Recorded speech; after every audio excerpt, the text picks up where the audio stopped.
over there. Elena, can you hear me? Okay, I can hear you now. Hi. Oh, we got you too. Okay, guys. So Elena, I've given them a background on you, and I apologize if I'm butchering your name. So, guys, this is again Elena Nadolinski, one of the super developers in the space. Elena, you have the platform. Speak about cryptocurrencies and digital assets. Give us the 411 and then tell us about any projects you're working on. Okay, cool. I don't know how much context you guys have, so I'll just give you a brief background about myself. So I don't know if you guys can hear me. Can you hear me okay? Okay, perfect. Nice.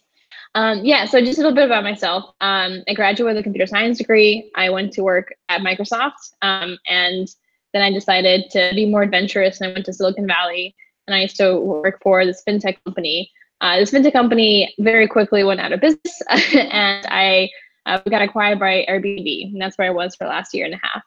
And as I was at Airbnb, I started noticing the trend of Silicon Valley being more and more interested in cryptocurrencies and crypto collectibles and Ethereum in particular. So I kind of explored that route, and I went to a bunch of hackathons. I won some, and then people invited me to come give talks specifically on crypto collectibles at other conferences. And I'll kind of give you an abbreviated version of talk that I've given before. And the reason why I keep bringing up the point of crypto collectibles is because I think it shows value in blockchain technology very clearly. And so I have a little presentation for you. Let's see if I can screen share this. Okay.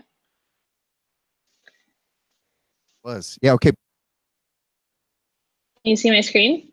Yeah, it's perfect. Love it. Okay, great. So just to give you an overview, these are what we would call fungible assets in real life, so money. And I'm sure some of these are familiar to you. So these are what are called fungible tokens on Ethereum, and they're more commonly called ERC20 coins. And the reason why they're called ERC20 coins is because Ethereum has these Turing complete smart contracts, meaning that you can write pieces of code on Ethereum and deploy it to the network, and every single node will run your code. So everyone comes to a consensus on the state of your smart contract. And so it allows you to do very flexible things, like write programs on Ethereum network. And for Bitcoin, we have scripts, but they're not Turing complete, meaning that you're very constricted as to what kind of logic you can run on Bitcoin. But on Ethereum, it's extremely more flexible. And in fact, it's so easy to make these ERC20 coins that you can actually deploy your own ERC20 coin on Ethereum mainnet in probably less than 20 minutes, especially with all the fundamentals we have today and all the foundations and all the tools and so on. And we have literally thousands of these coins now. And so all they are is ERC20 basically means that these coins adhere to a standard, which is basically an interface for how you write your smart contract. But we also have different assets in real life. We also measure wealth in the real world by other things, such as art or land or collectibles and so on. And even though I might have a Mona Lisa, I can't tell you exactly what my net worth is, but we agree that there are certain things that are valuable, even though they're not fungible. And so here's a couple of more examples in the real world of non-fungible tokens or non-fungible kind of items. So the Black Lotus is actually a Magic the Gathering card. It's about $16,000 now in mint condition. So if you have one, you're pretty rich. Beanie Babies at some point took eBay, and a Beanie Baby would cost like $3,000 to $5,000. Obviously, we love to collect stamps. Obviously, a kid might value a Pikachu card a lot, but they can't exactly go to a store and exchange his Pikachu card for a good. And so with Ethereum, we kind of, or with blockchain in particular, we have this concept of digital scarcity. So for the first time ever, we have digital items that are scarce, meaning that if I give you a digital item on a blockchain, I'm not giving you a copy, I'm actually giving you ownership of that item. Meaning that before, if I were to give you a picture, then you and I both have a copy of a picture. And so there's no value in me giving you that picture or that digital item. But now you can actually exchange ownership of a digital item on the blockchain.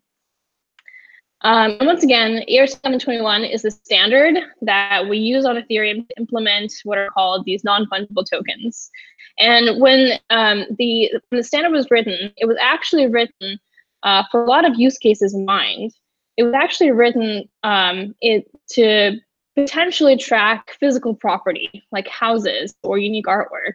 The people who made the standard were part of this team called Axiom Zen that eventually created CryptoKitties, and I'll go on to explain what CryptoKitties are a bit later, but hopefully some of you know. And so for them, they wrote the standard particularly for the virtual collectibles kind of use case. And another interesting thing is that this particular standard also can measure negative assets. So for example, we can now have debt on the blockchain. So, and there are a lot of projects that are kind of experimenting in that space of how do you have loans or debt on the blockchain and kind of have ownership of debt or loans on the blockchain. So lots of interesting projects there. And so just to kind of give you a brief overview of crypto assets, this is kind of a historical project. So CryptoPunks were the first, that was the first project that actually had crypto assets on Ethereum. They came out way before it was even a standard, so they were like really the pioneers in the space. And basically, you have these 10,000 pictures of these punks, and there was a smart contract, or it still is, such that it allows you to have ownership over this particular picture. And so it's really fascinating because when it first came out, a lot of people were excited, a lot of people were confused, like why would you buy this digital picture? But still, like it raised a lot of questions and it kind of brought the hype of crypto collectibles. And then CryptoKitties came out.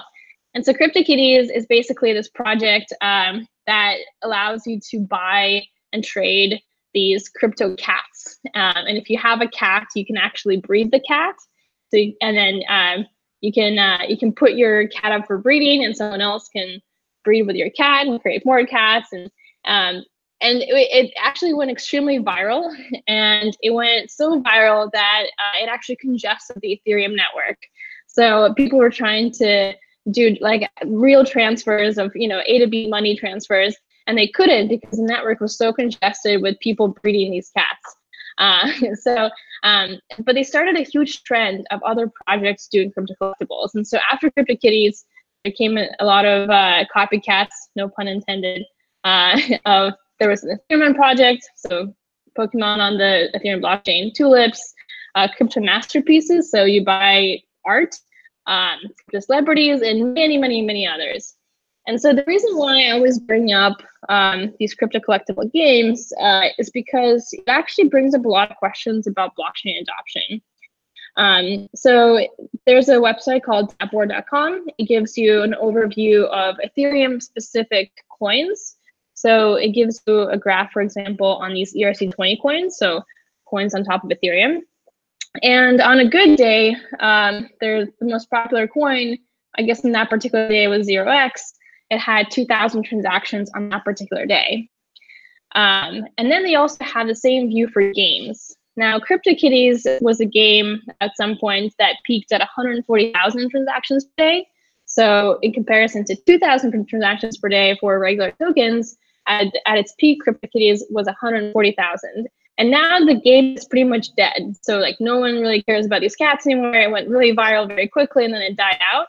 And even now that it's considered dead, it still has 5,000 transactions a day, roughly. So even the deadest game has more transactions per day than the most popular ERC20 coin. And so it kind of brings up a lot of questions on the use cases for Ethereum or, arguably blockchain. And maybe right now, the only thing it looks like that's catching on are games. And so to give you kind of an overview of how expensive these cats got, there was an auction for digital items, and someone bought a kitty worth $140,000, which at the time was the most expensive kitty when converted to USD. And so this is what the cat looked like that got sold for $140,000. And shameless plug, I actually got to meet the person who owns the cat. He was very proud of the fact that he has this cat. And so I decided to take a selfie with him. And so just to kind of bring up some questions for you guys to think about, what else can crypto assets represent? And so, for example, one of the problems is if you buy a house and you have to transfer deed or transfer title, the reason why it costs so much, it costs anywhere, I mean, I think the average price to transfer titles is like $5,000. And if I'm wrong, please correct me, but regardless, it's way more expensive than you would think. And the reason for that is because we have this trusted authority that basically now transfers the title from the old owner to the new owner. And if you think about it, like, why do we have to have the central authority that does this when we have a blockchain that is basically built for this? It's built to transfer ownership in an environment where you don't trust anyone. And then birth certificates, and I'll get to that in the next slide. Collectibles, obviously, you know, we can put any sort of collectibles in the blockchain because now we can transfer ownership. And then art, there's many projects that are actually trying to help indie artists of, you know, publishing their art on the blockchain, and then cutting out the middleman, basically. So anyone can buy your digital art, and you can verify that you're the only owner of this particular art, and then the money goes directly to the artist that made it. And so this is just one example of how crypto assets might help in the kind of the broader sense. So birth certificates are kind of an interesting case. So for example, in the United States, there are over 6,500 legitimate entities that produce these birth certificates, so hospitals and so on. And out of those 6,500 entities, they use 14,000 different types of forms for birth certificates. And the reason this is important is because it's actually really easy to forge a birth certificate. And so there's this woman, it's kind of a long quote, but there's this woman who I'm a huge fan of. Her name is Catherine Juan. She used to be the federal prosecutor for US Department of Justice. If you guys remember the Silk Road, she actually helped take down corrupt agents that were involved in the Silk Road scandal. She's now board of directors at Coinbase, and now she's general partner in Orbit, so she's a badass. And so she kind of gave this really good point. She basically said, the birth certificates are really easy to forge. And so I'll just read you this quote because I think it's really important. So the quote is, you get a forged, fake, or stolen birth certificate and a name, and you take that down to the DMV and you get your photo taken with that. And now all of a sudden you also have a driver's license. You take the driver's license and birth certificate to the passport office, and now you've got yourself a passport. And all of a sudden, with 3 kind of identity documents, the sky's the limit of kind of criminal activity you could do. And it's actually extremely hard to track this kind of forgery because there's so many legitimate documents that you can create with just one piece of a forged document. And so her whole point is that maybe we can actually use blockchain for the greater good of decreasing corruption and tracking down, or basically somehow transferring these public documents or even private documents on the blockchain such that you can track forgery or corruption easier. So that's kind of all I have. So I can't see you guys, so I'm gonna stop screen casting so I can see what's going on, and I'll take some questions. Okay, yeah, so we're gonna have a couple questions. It looks like okay, I'll relay them to you, so you guys keep them as concise as you can. Okay, Dr. Ives, you're first. Go for it.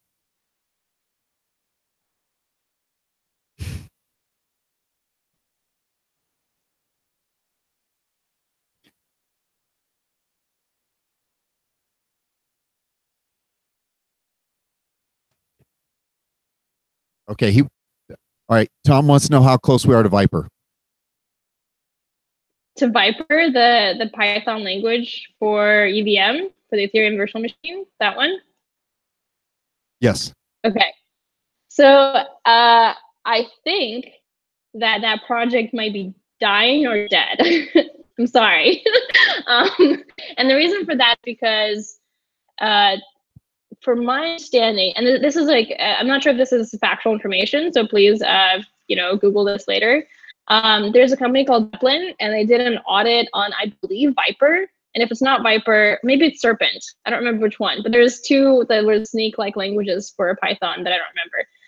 And they basically said that one of them, I don't remember which one, had so many vulnerabilities and so many bugs that they convinced the Ethereum Foundation to just kind of cut it. This may not be like super factual, so please double check that. But from my understanding, I think that was cut. So Solidity is your best bet. Okay, so while we're gathering questions from the crowd, I have a question for you. You mentioned we'll put debt on the blockchain, this is kind of an interesting concept. Over the years, we've seen a tremendous amount of hacks. The one that stands out the most is the Mt. Gox hack, where I think they compromised or stole about, was it 800,000 Bitcoins or some crazy number? So my question to you is, if we put debt on the blockchain and the hackers hack that blockchain, do they have to pay the debt? That's an interesting question. So the way that some of these projects that are handling debt, the way they would work is so let's say I wanted to loan out money from you, and I would have to put something as collateral. So right now, we don't actually have that many things that are digital that I can put as collateral, but let's say I have my 140,000 kitty and I put that as a collateral into a smart contract. And I ask from you, let's say 2 Ether. And so now there's basically the smart contract that says, I have 2 Ether from you. My kitty is basically an escrow. And if I don't pay monthly dues or whatever the agreement is, you get to have my kitty. And so, I mean, it really depends on what kind of hack we're talking about. And it depends on who decides to be the owner of that debt, and kind of, who decide, like, yeah, I guess like my answer would be like, it really depends on how the hackers would go about. Okay, so I have another couple questions. You're working on some pretty interesting projects. What would you say to people? So I see a lot of people that want to get involved in crypto, and there's some obstacles. Maybe they want to just buy some crypto. Maybe they want to code and do blockchain development, etc. What advice would you give to people who are kind of on the sidelines that maybe don't have a technical background? What should they be doing to position themselves to be involved in this space as we grow and evolve?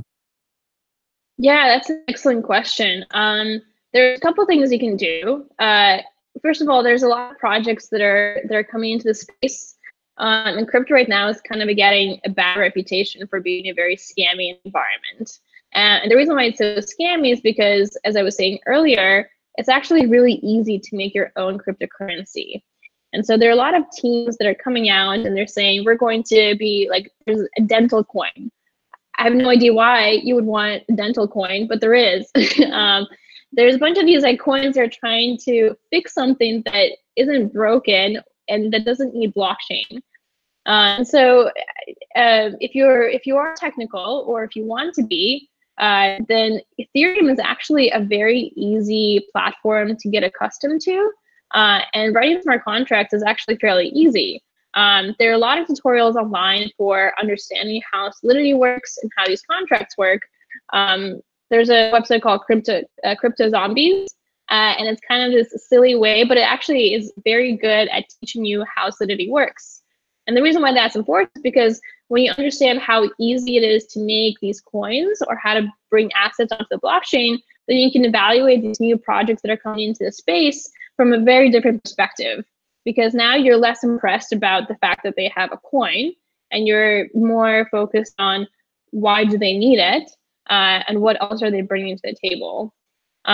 So I guess just getting your hands dirty and learning some of this stuff, it's actually not very hard, because then that does give you a much different perspective on all these projects that are coming out and saying that they are great because they have their own coin. What kind of monies do you see entering the space? When we think about Bitcoin, it's almost like we created billions of dollars out of nothingness and added it to the economy. Right. How do you think cryptocurrencies, all of them, and so it's kind of a blanket statement, how do you feel they're going to impact global GDP? And maybe if we could tie in job, like job creation around the cryptocurrency movement? And with that question, is there, maybe a certain area geographically where you'd be better positioned to take advantage of that? Geographically, I'm not sure. But let me find a website real quick for you that will kind of give you an understanding of world economies. Um, okay, one moment. Let me share my screen for just a second. Yeah, go ahead. So there's this website. I can link this to you later. It's basically comparing the world's money markets. And so if you look here, I don't know if you can see this. So there's silver, and there's kind of a representation of this block that represents silver in comparison to other like values in the world. And so cryptocurrencies is a bit bigger. And so to give you a comparison, so yellow means 100 billion, black means 45 billion, or actually, sorry, this square right here, this black square is 100 million. Okay, so cryptocurrencies is right here. These are the biggest companies in comparison to cryptocurrencies. So as you can see, all of Microsoft is bigger than all the cryptocurrencies combined. And it kind of gives you like a perspective of, we think cryptocurrencies are big, they can be a lot bigger. So these are 50 richest people combined. This is California's GDP. Once again, we're going way bigger than cryptocurrencies. Fed's balance sheet, some currency in the world. This is gold. And so a lot of people are comparing Bitcoin to gold, saying, Bitcoin is expensive now, but if it represents gold, and once again, this right here is the cryptocurrencies. This right here is gold in size comparison. So a lot of people are saying like, wait, like Bitcoin can get to gold's size. Okay, maybe that's a good thing. These are stock markets. The United States is obviously the largest, rest of the world. Here's some money supply. Now prepare yourselves. This is the global debt right here, and I'm just keep scrolling. Ouch. Ouch. This is real estate. Real estate is obviously a 217 trillion market, so that's a lot of real estate. And here are derivatives, and this is 544 trillion. And I'm just scrolling. I'm still scrolling. Still scrolling. Yep, still scrolling. Oh, and then we're not actually sure how much of debt we have, so I'm just gonna keep scrolling. This is like what we think we mismeasured. Okay, keep scrolling. Yep, that's a lot. So, and that's Bitcoin right here, right there. See, that's Bitcoin. So when people ask me questions about like cryptocurrency and about the craze of how much money we're putting into cryptocurrency, it is a lot. I will agree with you. And some of the projects are getting phenomenal funding, like much bigger than they should, for sure. But in terms of comparison to other world markets, I don't know. I guess I'll leave that. I'll leave that to you. I'm just giving you this representation of world markets and kind of the state that we're at today. And once again, I can link this to you later so you can share. So yeah, I don't know if I answered your question or not, but you nailed it. I'm not sure if we'll be able to fit all that debt on a blockchain, but I have three more questions for you. Okay, so hang on. Okay. Yes.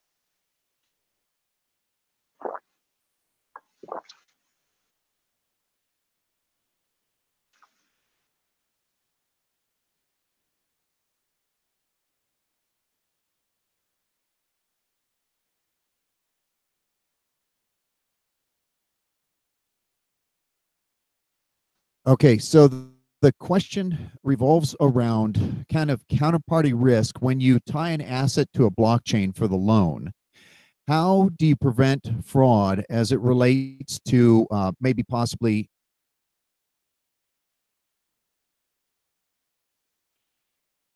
Uh-oh, I think you froze. relending authority that is managing the security of that asset? Sorry, could you repeat like the last half of your question? You froze a bit. Oh man, it's about here. I'm going to go right to the Sorry. source. Hang on a second. You have to get it. Okay. Okay, here we go. Hang on. Hey, Elena. Yeah, as Hi. far as the central source that we're talking about here, I'm trying to figure out who's going to make money on this. If you're trying to loan your take a loan against your CryptoKitty, you can do that on your Ethernet blockchain. But I could also simultaneously do it on 10, 20, 50 other ones simultaneously. Then I've got 50 people who think they own 100% loan against one specific asset. That means you need a central clearing authority, something like a title company performs today for real estate. Someone to hold the asset in limbo, in essence, until the funds clear, and then to say, yep,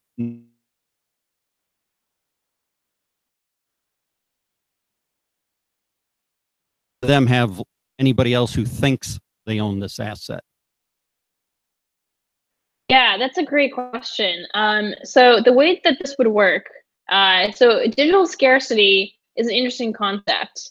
If you have this CryptoKitty, it only exists on the Ethereum blockchain, and it's a digital item. So it cannot be transferred to a Bitcoin blockchain or any other. It only lives on the Ethereum blockchain. And the entire Ethereum network of 10,000 plus nodes all reached a consensus of who is the owner of the CryptoKitty. And so it is actually impossible for you to give this ownership to more than one person.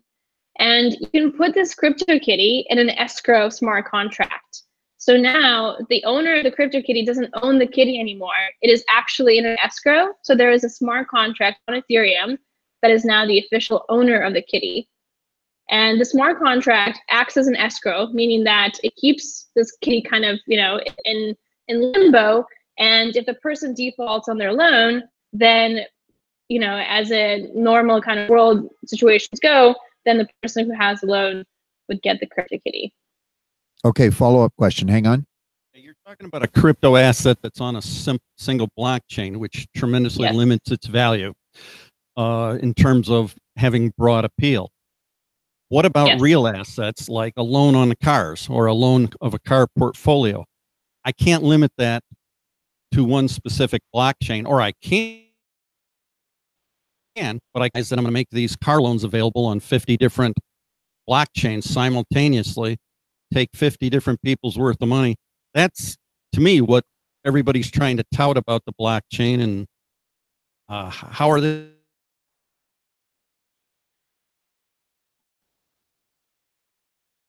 Here again. Yeah, that is an excellent question. And you're completely right. That's why a lot of projects that are trying to tie in real assets to something in the blockchain, in my opinion, are doomed. Once again, it depends on the project, depends on the circumstance. If you're maybe doing birth certificates, maybe that's okay. If we all agree to trust only one chain.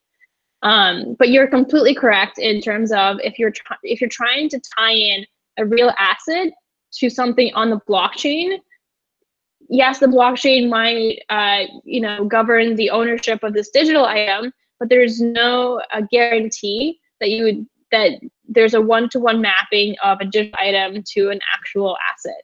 So that is actually a valid question, and I don't think right now loans would work with real assets because we as humans we can't all come to a consensus on one chain to use, one blockchain to use. That's why I bring up the CryptoKitties as collateral all the time, because it's actually the only digital item right now that has real value, and it's on one chain. But that is a very valid question, and you should be very suspicious of projects that are trying to do loans with real assets because of that concern. Okay, we have two more questions. Here we go. Hi, Elena. Hi. This is Tom. I just want to know from your perspective, has some other token other than Ethereum itself gained strong usage as an actual currency as people exchange value, like purchasing things from one another using a token? Are you seeing that increase greatly? Because that's been my biggest concern for the space in general.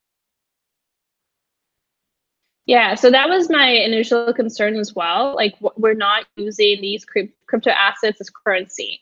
And then I talked to a lot of people, and they actually convinced me that that wasn't a bad thing. And so I'll try to convince you as well. Most of these currencies are now used as store value, so an alternative to, let's say, gold. And as store value, you know, if you think of gold, for example, it's okay for you not to transact with gold as currency. If you're using gold only as store value, then similarly, you can use cryptocurrencies as store value also. And that has a lot of potential as well. Like, let's say you're in Venezuela, but right now the government is actually screwing you over because inflation is so high that you're literally losing value every day. Right? I mean, there's canonical pictures of people going to the grocery store with bags of money, and instead of counting the money, they just weigh them on a scale. And so from that perspective, if you're trying to get your money to have value or to preserve its value, then potentially you would use cryptocurrencies as store value. But you would never, but there are very few cases, in my opinion, where blockchain would actually be useful as currency. Like for day-to-day transactions of you buying an apple from the store. And, you know, arguably, maybe that's okay for now, of people just using it as store value. Obviously, there's a lot of projects that are being extremely ambitious with using blockchain as currency. There's a lot of problems with that. Speed is one of them. I mean, if any of you have made an Ethereum or a Bitcoin transaction, you would know that the fees are super high, and it takes a very long time for a transaction to actually settle on chain. So I don't foresee any cryptocurrency being used as currency, like as we know currency today. I actually mostly see it being used as store value. If that answers your question. Here we go. One more question. Okay. Hi. So, Hi. Yeah. So I know a lot of innovation. You've been talking about different groups working on finding new use cases and new implementations for blockchain. But where do you see the innovation being funded? Because there's a lot of like VC and private equity catering to more institutional investors. And in fact, I think you said you work at Airbnb, or a company that just got acquired. So there's a lot of institutional money there, but a lot of and they're more about controlled access to this kind of technology. But a lot of the original like political content coming from the blockchain space was about walking away from banks and governments. So where do you see this kind of innovation being driven these days? Yeah, that's a great question. So once again, I also have a visual to show you to kind of answer this question. Let me share the screen. A lot of these projects are getting funded through ICOs. Now, I have kind of a moral sort of, I don't know, allergic reaction to ICOs, but here's kind of an example. Let me just speed this up since it does take some time. So this is 4 years of ICOs, and ICOs basically mean initial coin offering. So these are projects that are not getting funded by VCs, although some of this money is definitely coming from hedge funds and venture capital. But a lot of this money is actually coming from people buying these coins. So normal people from all around the world, they're buying these coins at a discount and therefore funding the team. And so in 4 years, we had this explosion of ICOs, so initial coin offerings. And this is kind of where we are today. Whoops. So we have, oh gosh, we have literally all these projects that were in some aspect funded through public participation. So normal people from all around the world, where they would buy tokens at a discount, and the money would go to the team that produced these tokens. Now, the reason why I say I have an allergic reaction or a moral allergic reaction to this is because even take Filecoin, and they're one of my favorite teams. Vertical Labs is definitely one of my favorite teams. But who on earth is $257 million? EOS, this is outdated. EOS is now at $4.2 billion. What kind of a startup needs that much money? So to answer your question, a lot of these projects are getting funded by normal people who are trying to make a quick return on their money. So they're thinking, okay, I'm going to buy this coin at 5 cents, and then in 6 months it'll be $5, and I made like 100x return. So like people are getting into this market because they are thinking of quick returns. And on the opposite side, there's all these teams that are thinking, oh my gosh, we can get quick money too because I can make this project. And all of a sudden I'm sitting on $4 billion, which is what EOS is currently at. Okay, listen, we're at the time limit now. First off, I want to thank you very much. Been completely informative, and I want to give you the last words. Do you want to close with any projects you're working on or anything that you want to promote? I mean, I'm working on some privacy stuff, but there's nothing online yet. I think privacy is extremely important, and I don't think people realize just how vulnerable they are by using all these transactions extremely publicly. I think. And like, I don't want to be like super anti-government. I'm not. I want to play fair. But for example, FBI constantly says of how hard it is to track Bitcoin transactions, and they only are saying that because it's actually extremely easy for them. They just want the public to think that. And the reason why I bring that up is because Bitcoin public. It is like if you use Bitcoin enough, you will be like, and if you use it for illegal activity, like you will be caught. It's absolutely not private whatsoever. I'm not trying to help the drug dealers of the world. I'm actually just trying to help regular people. I think privacy is extremely important. In Venezuela, for example, it is actually illegal to convert currency from the Venezuelan peso or petro. And I think if the government really cracks down on cryptocurrency, which they have been doing, then the fact that people are holding this publicly, I think, is a big problem. So that's one of the things that I'm working on. But and I just kind of leave that thought in your guys' head about the fact that privacy is important. But yeah, I don't have any website yet, so. Well, listen, again, I want to thank you for coming on. We really appreciate it. You've been a wealth of information. We'd love to have you on again in the future, or maybe even here in person if you ever get up to Boise. And sure. If you send me any links, I'll redistribute them to the group. Again, guys, big round of applause for Elena. Thank you, guys. Yeah, thank you. It's been awesome. All right. I'll talk to you later, Elena. Thank you. All right, see ya.